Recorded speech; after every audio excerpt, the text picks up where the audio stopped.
От офтальмолога до психиатра. Около 10 врачей медкомиссии нужно пройти молодым людям призывного возраста, чтобы понять, годен или же нет для службы в армии. После прохождения обязательной проверки ставится оценка от 1 до 4. С наивысшим баллом присуждают категорию А. Они могут рассчитывать на отправку в армию в лучшие воинские части страны. Годен А – это призывник подлежит полному призывному комиссию, то есть он годен в службе. Группа Б – это ограниченно годен, то есть он может служить, но в таких элитных войсках, например, танковый, такие войска его не возьмут.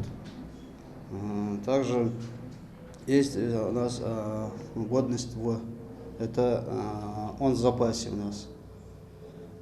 Он не может служить, но в случае войны его можно призвать.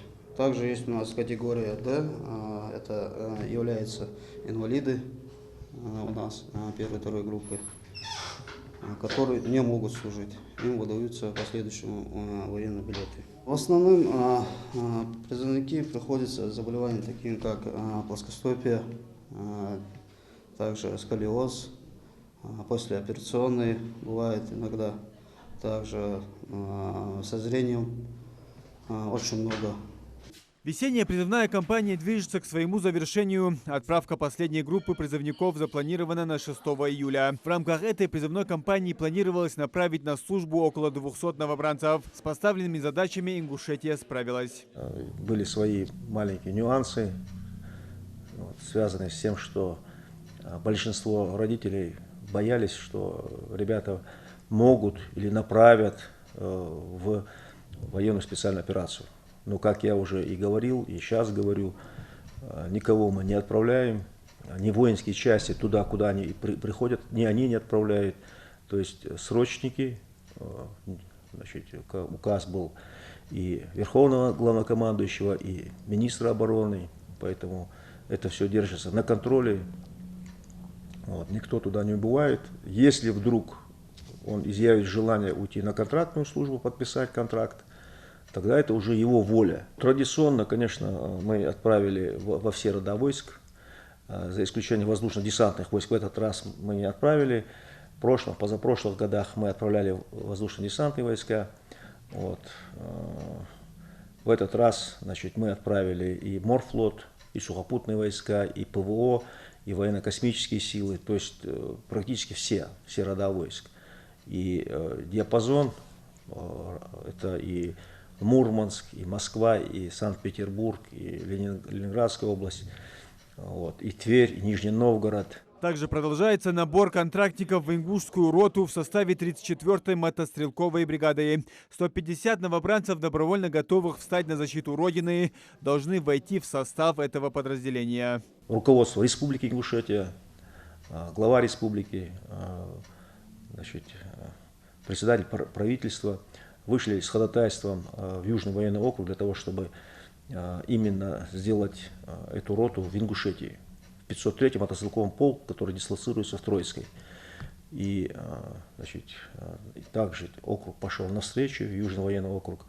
И на базе Троицкого гарнизона мы формируем мотострелковую роту. В простонародье она будет называться Ингушская мотострелковая рота, где вплоть до командиров этой роты, командира взводов, командира роты, все будут жители Республики Ингушетия.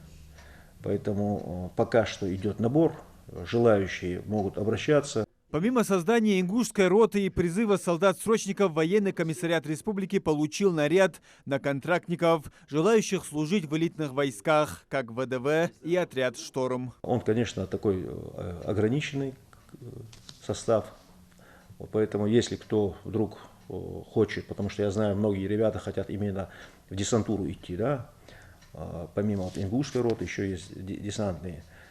Там есть большой пакет социальных льгот, выслуга лет, это 1 за 1,5, но и если он идет выполнять мероприятия военной специальной операции, то там год за 3 идет.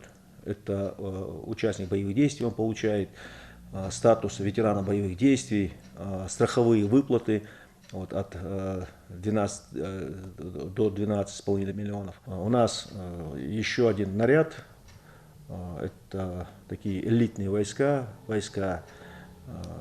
значит, они подразумеваются как войска в шторм, то есть это как спецназ.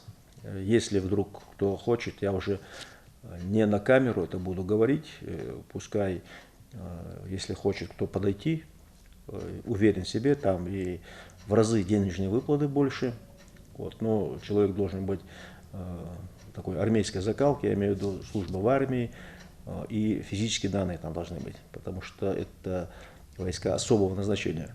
Весенний призыв в Ингушетии, как и по всей стране, продлится до 15 июля. В рамках него всего планируется призвать свыше 130 тысяч человек. Муслим Ганиев, Рамазан Зурабов, Новости 24.